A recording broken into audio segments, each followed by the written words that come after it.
Hey, everybody, and welcome to another midweek mindfulness podcast. I'm Dr. John Michael Salvato, a retired holistic therapist with about 39, almost 40 years experience working with individuals and groups to help them unlock their untapped potential. I developed the Inner Alchemy framework for deep transformative coaching over the past 10 years, 15 years.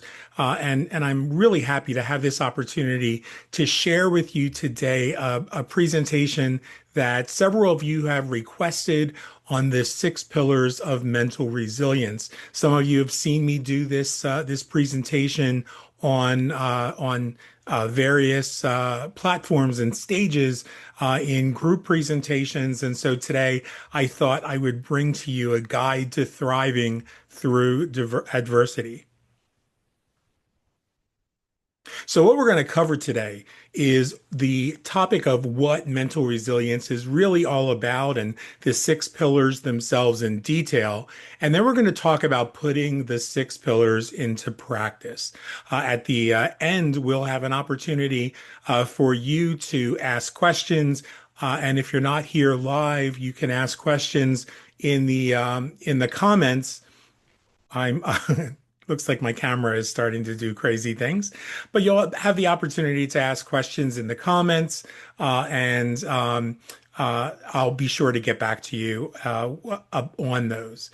I have no idea why my camera is doing that. That's really bizarre.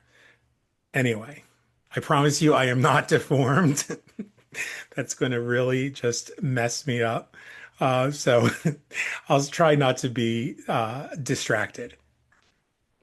So, what is mental resilience? Mental resilience isn't about avoiding stress. So many people think that if they're stressed out, then that's a sign that their mental resilience is suffering or that they don't have real mental resilience skills.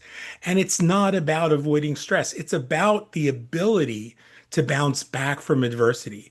It's about adapting to change, growing stronger. Now, the six pillars of mental resilience are the foundation of this emotional and mental strength. It includes self-awareness, mindfulness, purpose, positive relationships, self-care, and a growth mindset. So, diving right in, the first pillar is self awareness. The idea behind this is understanding your thoughts, your emotions, and triggers, being aware of what it is that causes you to get a little bit off balance. When you feel like something is going wrong and you feel out of control, being aware of those emotions, maybe the breathing, the rapid breathing, maybe feeling palpitations in your chest or having your thoughts race, noticing what it is that actually triggers those feelings of lack of control.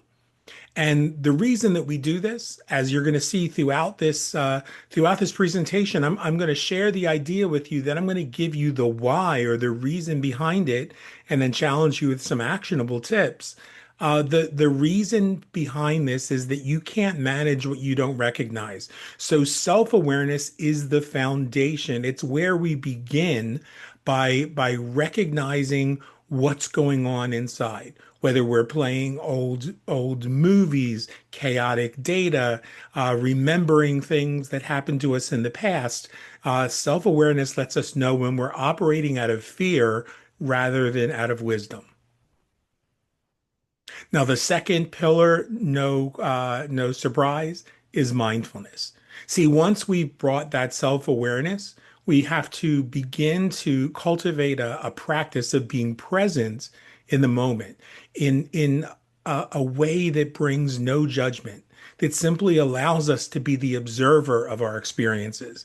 This helps to reduce our anxiety by pulling us away from the worries about a future that doesn't exist yet and fears over what happened in the past, and recognizing that our perception of the things that happened in the past are only from one perspective.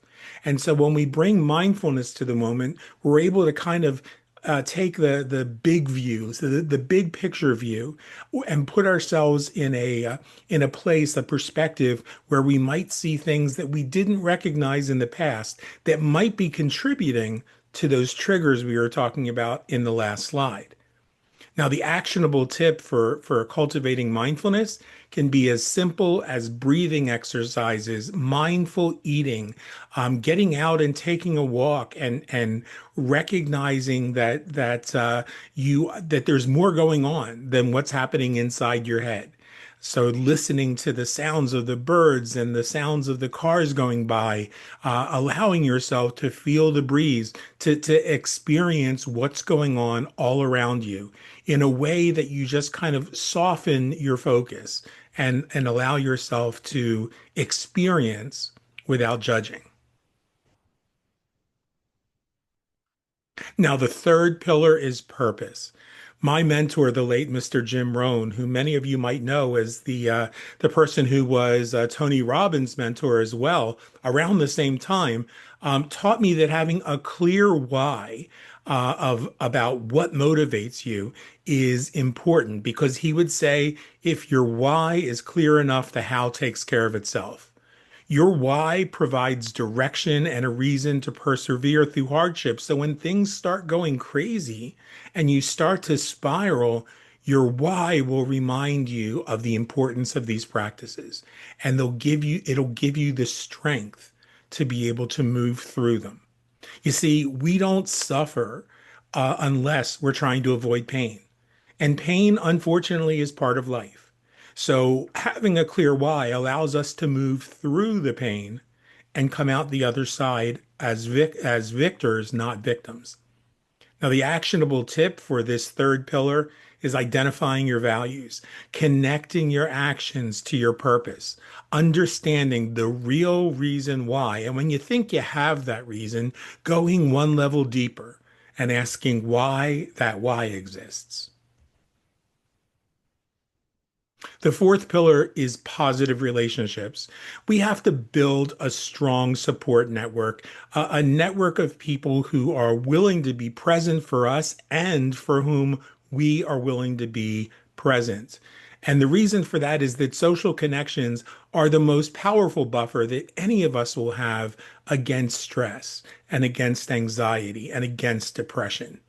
So reach out to a good friend and be a good listener in return. The fifth pillar is critically important, and that's self-care. The idea behind this is prioritizing your physical and mental needs as well as your spiritual needs. You can't pour from an empty cup. My teacher would say you have to drink as you pour. It's essential for your health because self-care is healthcare.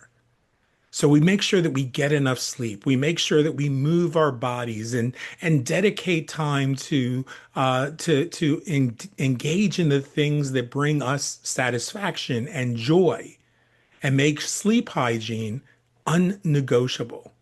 So these are just some of the ways in which we can engage in self-care. The sixth pillar is cultivating a growth mindset. That's about believing that your abilities can be developed, recognizing that you're not stuck, you're not fixed. Jim Rohn would say, you're not a tree. And this helps us to reframe setbacks and as opportunities for learning. It allows us to say that within every adversity is a chance for us to learn something new that might become a stepping stone for us to achieve the outcomes that we desire.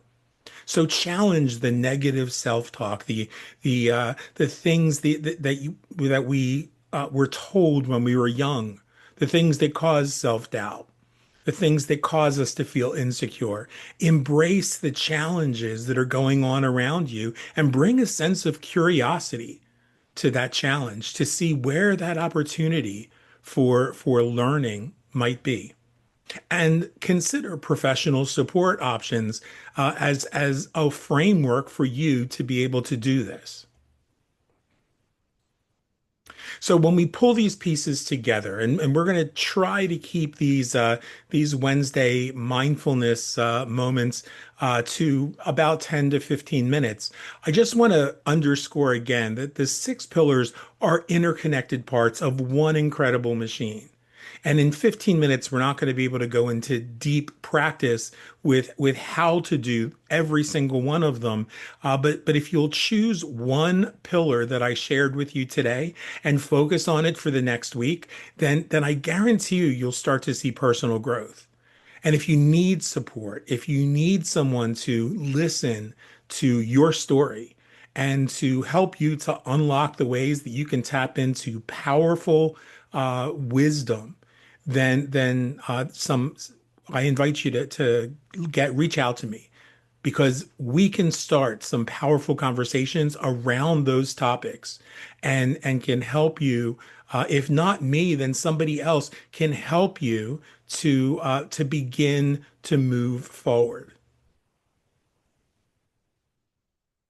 So all I ask of you for letting me share this with you for the last 10 minutes or so is to share with me in the comments below what your biggest takeaway was.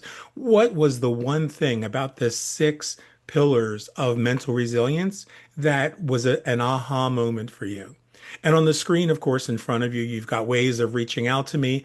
I would love to talk and have a deep conversation. You could put away your wallet. This is not about selling you something, but you can reach out to me on inneralchemy.online. You could reach out to me on my LinkedIn profile, which you see on the page in front of you, or by sending me an email at drsalvato@inneralchemy.online.